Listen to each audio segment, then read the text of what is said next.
السلام عليكم ورحمة الله. الحمد لله والصلاة والسلام على رسول الله. أما بعد فقد قال الله تعالى في القرآن المجيد بعد أعوذ بالله من الشيطان الرجيم إن تبدوا الصدقات فنعما هي وإن تخفوها وتؤتوها الفقراء فهو خير لكم ويكفر عنكم من سيئاتكم والله بما تعملون خبير. وقال عليه الصلاة والسلام كل معروف صدقة أو كما قال عليه الصلاة والسلام.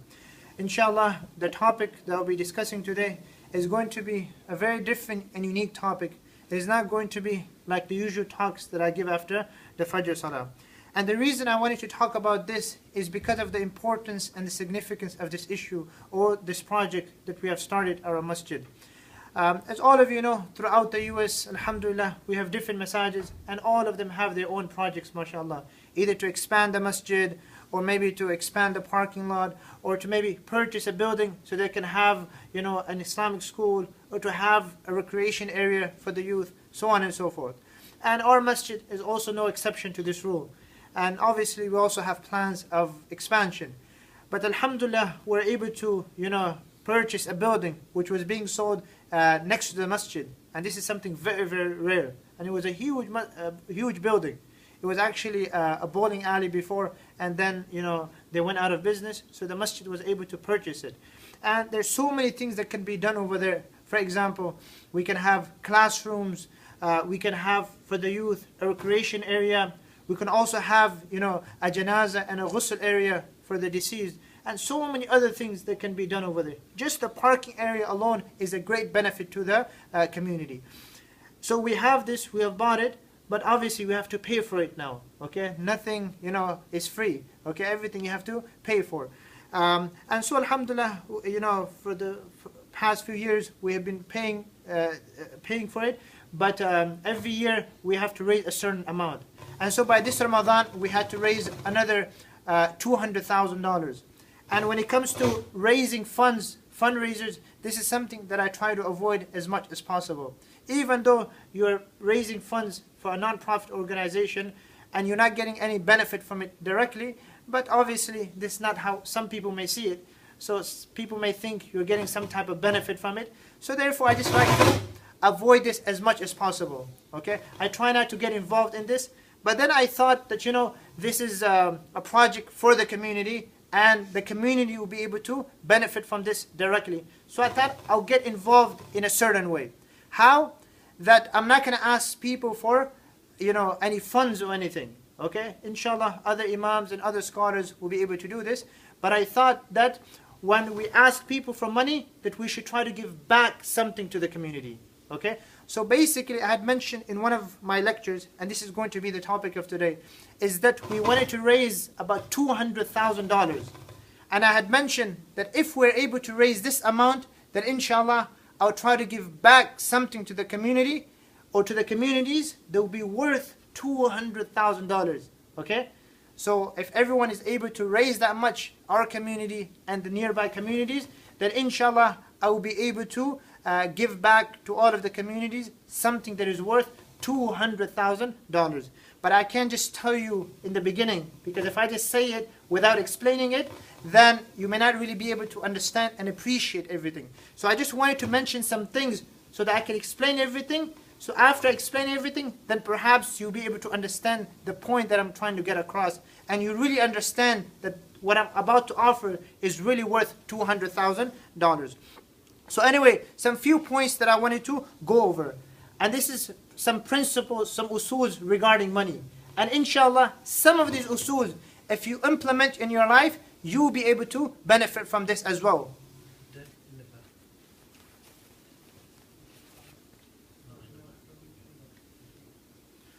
Some of these usuls or principles, inshallah, if you try to implement in your life, you'll be able to benefit yourself even on a daily basis as well. So I just want to go over some of these points regarding money. Okay. First point you need to keep in mind regarding money is that money, gold, silver, and paper money, it doesn't have any intrinsic value in and of itself. Okay. It is not like food that you can eat and it will give you nourishment. It is not like clothes that you can wear and it will give you warmth. It is not like, wearing a blanket. It is not like, living in a house and it will give you shelter. Or like driving a car and you can go from point A to point B. when it comes to money, it doesn't have any intrinsic value in and of itself. But it can be used in order to purchase things that can have an intrinsic value. So with money, you should be able to buy a house, a car, nice clothes, food, medication, so on and so forth. It's a very basic principle. Money in and of itself does not have any value. If you're not able to purchase these things, then money is of no use. Okay? You shouldn't just be happy just carrying money if you're not able to basically purchase all of these things. Because if it is the money, the green color that makes a person happy, then he can just take some monopoly money and just keep it in his pocket and just be happy with it. So realize the purpose of money is so that you are able to fulfill your needs. And again, I'm not bringing religion here. I'm just talking about from a worldly point of view. So this is the first principle you need to keep in mind. Second principle you need to keep in mind is that earning money and saving money, earning a certain amount and saving the same amount of money is the exact same thing. The Prophet ﷺ mentioned something similar to this in a hadith where he said, Al-iqtisadu fi nafaqa nisful ma'isha. Being economical in spending is half of one's livelihood. So earning money and saving the same amount of money is the exact same thing. And I'll just give you one example so you understand this point. And this is just a random example. You can think of dozens, perhaps hundreds of other examples yourself. But I'm just trying to make this very short. So I'll just give you one random example. Suppose there's a person A, he wants to purchase, say, brand new tires for his car. He has $150, right? And he needs another $50. They're worth $200. He already has $150. So what he does is he works and he earns the other $50, and then he's able to buy and purchase new tires for his car. This is person A. Then you have person B, who also has $150, but he's smarter. Unlike the first person, what he does, perhaps he looks into the newspaper and he finds some coupons that saves him $50. Okay? And so he purchases the same thing. Okay? Both of them end up to be the same thing. Okay? Both of them. Earning money and saving money is the exact same thing. If anything, the one who saved perhaps is better because he didn't have to spend that much time, effort, and energy. Okay? But don't think that because this person, he worked harder, that he accomplished more. No, both of them accomplish the same thing at the end of the day. So earning money and saving the same amount of money is the exact same thing. So this was the second principle. Third principle is that giving someone money, okay, or having that person, okay, making him save a certain amount of money is also the exact same thing. Suppose someone wants to donate a certain amount to the masjid, okay, maybe $3,000 or $4,000, and he sees that the masjid needs to be repainted. Right? And he gives a certain amount, I don't know how much it costs to paint a masjid, but say $3,000 or $4,000. Okay? This is person A.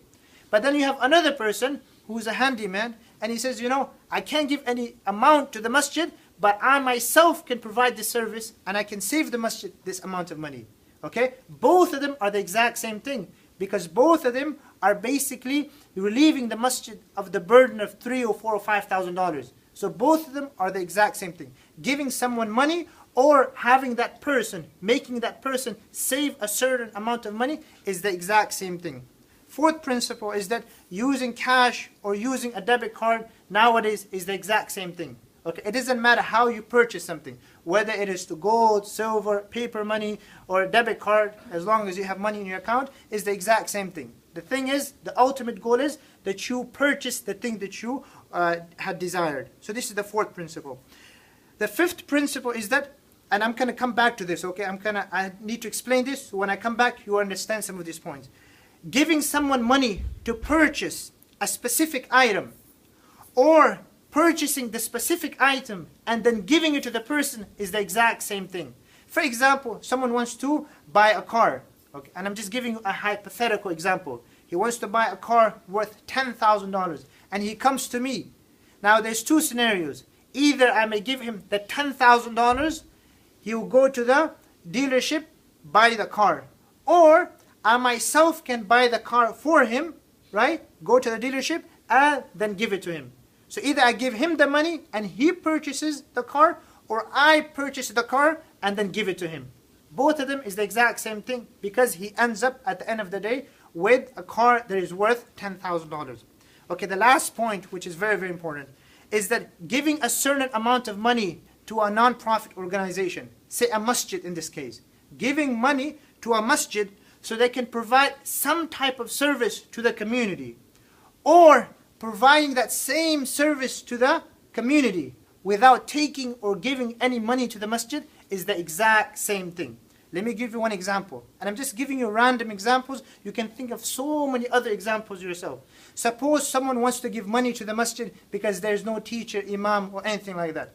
He wants to give $50,000 to the masjid so the masjid can hire maybe a teacher, maybe a marriage counselor, so that they can provide different, programs for the community. They can have programs for the youth. They can have classes, Arabic classes, Sirah classes, classes for the adults, and, different things.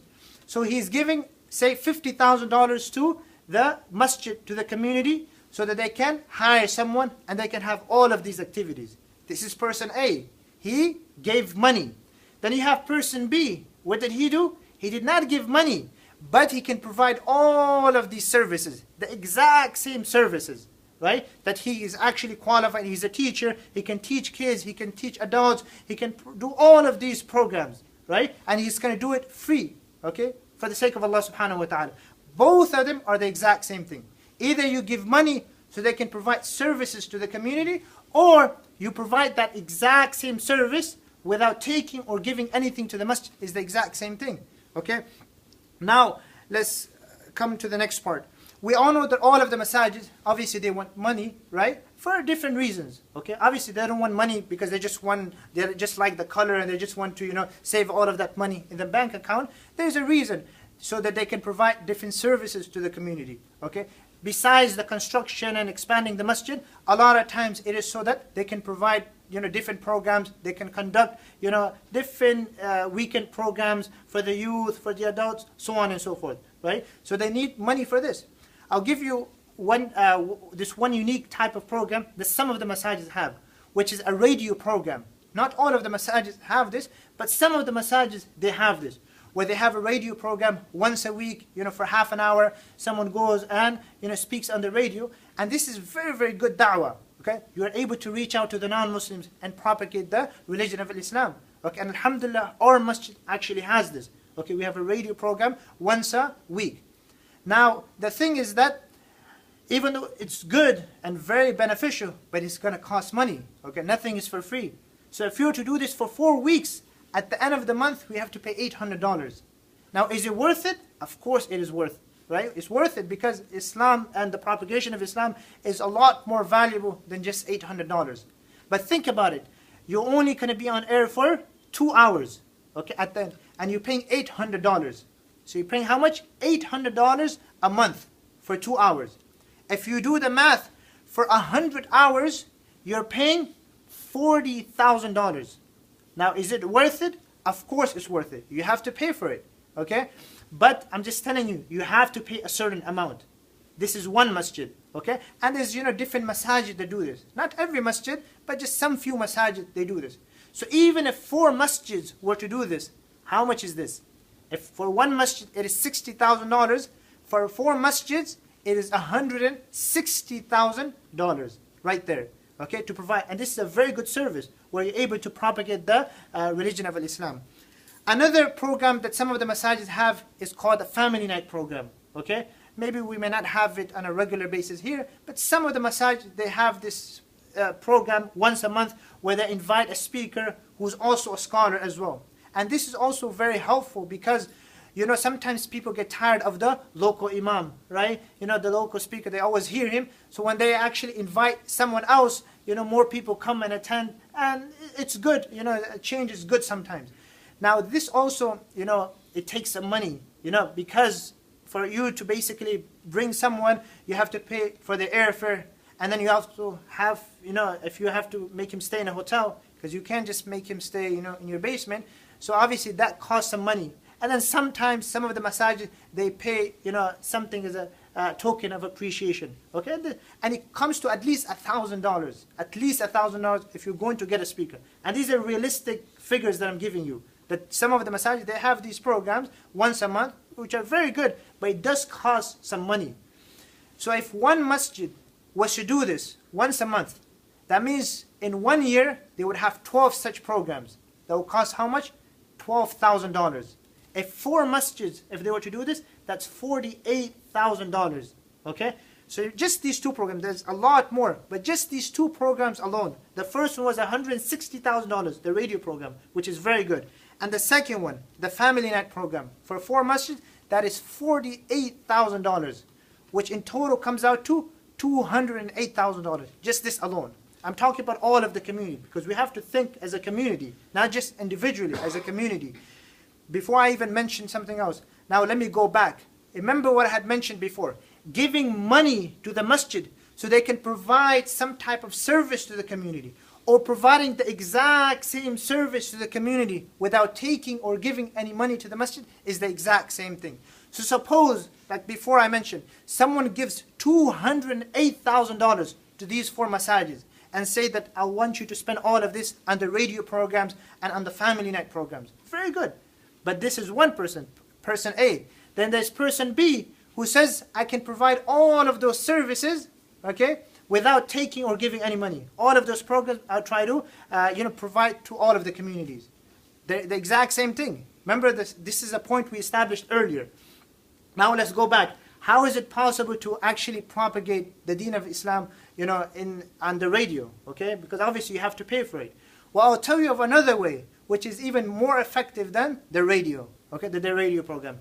And that is what we have here. Okay, these lectures that actually get recorded and they get posted on YouTube is actually, in a sense, a lot more helpful and more effective than the radio programs. And I'll tell you why. When it comes to the radio programs, you have a limited time, okay, 30 minutes. And with commercials and all of this other advertisement, then the time is constricted, okay? But with this, you're not limited by time, okay? You can speak for half an hour, 45 minutes, an hour. You can break it into smaller segments, 10 minutes, 15 minutes, okay? This is one benefit. Second benefit is, when it comes to the radio program, you have to listen at a specific time. If you missed it, it's too late. You can't listen to it again. This, once it's recorded, you can listen to it at any time. Third thing is that you can go back and review it, where you can't do that with the radio program. Then you can also forward this to other people as well. If you have 10, 15, 20 people, you can forward that same lecture. You can do this. And I'm mentioning this because, I did some of these lectures on the radio, but I'm thinking how many people are actually hearing this? People hear it, but not that many, especially on Saturday morning, not that many people. But this, if I send it to 200 people, okay, on my text group, inshallah, 200 people are able to get this. And with a little bit of your help, inshallah, if you are able to send this, forward this to all the people in your contacts, easily you can reach 100 people. Okay, and these lectures that I try to give are lectures that are very, very important, very relevant, that all of us can benefit from. Okay, it's the same lectures that you do on the radio. I'm thinking instead of doing it there, why not just do it here? Okay, same thing. And in fact, this is more beneficial because you can propagate it. It's in your control of how many people you want to propagate this to. So this is just one masjid. And there's 2-3 masajids that I'm affiliated with. I can mention the same thing to them. So easily, this work that can be done on the radio can also be done through this. Now, obviously, those who are doing the radio program, I hope I'm not discouraging them. That also has its benefits as well. Okay, the radio program also has some benefits, but this also have a lot of benefits. Okay, so this, especially nowadays, youth, they never listen to the radio. Most of them are just, on the phone, YouTube, this and that. So this is also a good way of reaching out to the youth as well. So this right there alone, right, up to 100 hours. Okay, and inshallah, this is my goal. Okay, of doing 100 hours of video lectures. Okay, that's my goal, inshallah. If we can do more, we do more, but that is inshallah our goal. And this is not something easy. It requires time and effort, but I'm inshallah willing to do this. Okay, and with a little bit of your help, inshallah, we can propagate this to a lot of people, inshallah. Second thing is about the Family Night program. Okay, the Family Night program, as I said, per one family night, it costs at least $1,000, right? And obviously people don't want to listen to this local imam because he's always giving them dars after Fajr, after Maghrib, after Isha. So they want a new imam, and they want to see a new face. And many of the masajids here, they don't have, an imam, So sometimes they just...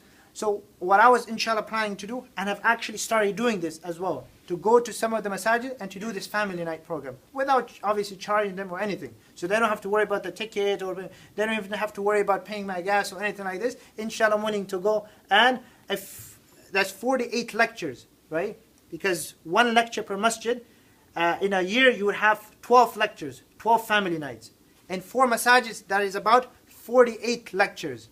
Okay, 48 lectures, and inshallah, that is what I'm planning to do, to go to different places, and have started doing this. And have not only limited myself to masajids, I'm actually even going to, high schools, and someone invited me to a university as well to just speak. And, these are people that you reach out to. Because sometimes, a lot of them, they don't come to the masjid. The youth, you hardly ever see them for Jum'ah. Okay, and there was actually a young person, he actually started an MSA at a high school. And he actually asked me to come, every Tuesday, every second Tuesday to give a lecture. And all of them are just youth. Okay, and they're, and they actually wanted me. I was surprised that they said, they called again. It's like, we want him to come back. And even the teacher as well. Okay, and even the principal was there as well. And he was also very happy. Okay, and then just recently, at a university, they asked me just to speak in general about Islam. Okay, just basic things, the misconceptions that people have about Islam. So anyway, I'm planning to do that as well. Obviously it takes time and effort, but I'm willing to do this, inshallah, up to 48 lectures. And I'm actually writing all of them down. So because when I say something, I like to keep my word, inshallah. Just this, the minimum, just these 2 things. Then obviously you can have, like full weekend seminars. Sometimes you see these full weekend seminars. Some of them are for free, mashallah. But sometimes, they charge as well. And there's nothing wrong with that as well. Someone, for example, wants to be an Arabic teacher. He wants to teach Arabic, and he wants to, charge a certain amount for his course. There's nothing wrong with it. So sometimes they have full weekend seminars. You may sometimes see the flyers, right? They may be giving you a tafsir of maybe Surah Yasin, or Surah Al-Kahf, or Surah Maryam, right? And they do that on the whole weekend. Now, they charge a certain amount, okay, minimum amount, $80, okay, which by the way is not that much. I'm not trying to say it is a lot, because we pay so much when it comes to regular education. But my point is, you're still paying a certain amount. So if each person is paying $80, and a lot of people show up, mashallah, to these weekend seminars, if 100 people show up, that is $8,000. If 200 people show up, that is $16,000, right? We can also have these weekend seminars as well. But remember, I don't even need to get to that, because just these 2 things alone, if you do this, we're providing a service that is worth $208,000. Now again, this sounds very simple, but just really think about it. It's all about perspective. Okay, it's all about perspective. So many things, when we get it for free, we have no value for it, right? I'll give you an example. Once I actually went to give a lecture at a place, right? And there was other speakers as well, and they actually even recorded, and they made a CD out of it. And later on, they were selling the CD. And so many people later on, I came to know that they paid for that, right? $60, $70, $80, okay, for that seminar. And I'm thinking, this is the same lecture I gave at another place. 4 or 5 people are there, and I gave the same lecture. But now here, because people had to come, and they had to pay for it, and they brought their notebooks, and they had to write down notes, they were actually more happy. They got so much information. The other place, you just give it to them, they just listen. It's just like they want to see, maybe, someone to entertain them a little bit, and then they have more questions and objections. But the ones who are serious and who pay for it, right, they value it even more. Okay, it's the exact same lecture I gave. I didn't do any more preparation or anything. But they paid $80, so that's why they had more value for it. Other people, they don't. So again, it's all about perspective. When I went to, the last time I went to the high school, I remember some of the kids, they were talking about, IHOP is giving, something free. I think free breakfast, or like 3 pancakes or something for free. Right? Everyone is talking about it. Everyone is going crazy. IHOP is giving 3 pancakes. That's it. No coffee, nothing else. Just that's it. But now if you were to tell people, we have, when you have breakfast here at the masjid, right? No, people, it's not, people think there's something to it. Shaitan just, if I were to say the exact same thing, that in Dunkin' Donuts, you will have a cup of free coffee, and you have 1 free Dunkin' Donut, right? You'll have 1 free. Everyone will wake up early, and they'll go there. But when you have the same thing, right? If you have it at the masjid, people don't know. Because it's for free. That's the only thing. Okay? So that's why it's all about perspective. Okay? So again, going back to the same point that I mentioned earlier. One is giving, and the reason I'm mentioning this is because obviously a lot of the communities now, they need money, and they have building all of these buildings and so many programs. And so I'm trying to think of ways to kind of save the the community, to kind of keep the money in the community, so they can use it on the buildings and also within the community, instead of the money going outside of the community. This is my whole purpose, and inshallah this is something that I'm planning to do. So again, giving money to the masjid so they can provide some type of service to the community, or providing that same service to the community without charging or taking anything is the exact same thing. And so inshallah, this is something that I want you to do. And inshallah, if we have 100 hours of video lectures, and we have those 48 lectures on family nights, then inshallah we can reach up to $208,000. And there's a lot more as well, a lot of other things I wanted to do as well,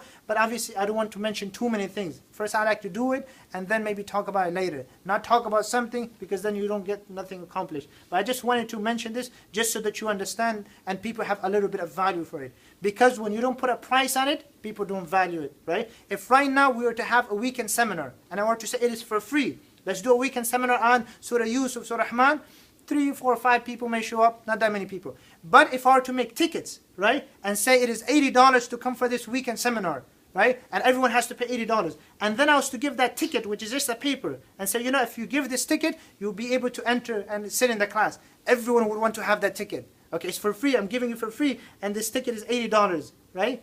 People want to come. But if I just say like this, right now we're going to have a weekend seminar, no one wants to come. It's all about perspective. So I just wanted to get that point across. Again, this is just some ideas I gave. You can think of so many other examples yourself. Now with this, obviously, I'm going to need a little bit of your help. And that is, when I do text you some of these lectures, try to see if you can, forward it to all of those who are on your contact list. And this, inshallah, will be a form of sadaqah jariyah for you, and inshallah for me as well. Wa akhiru da'wana, and alhamdulillahi rabbil alameen.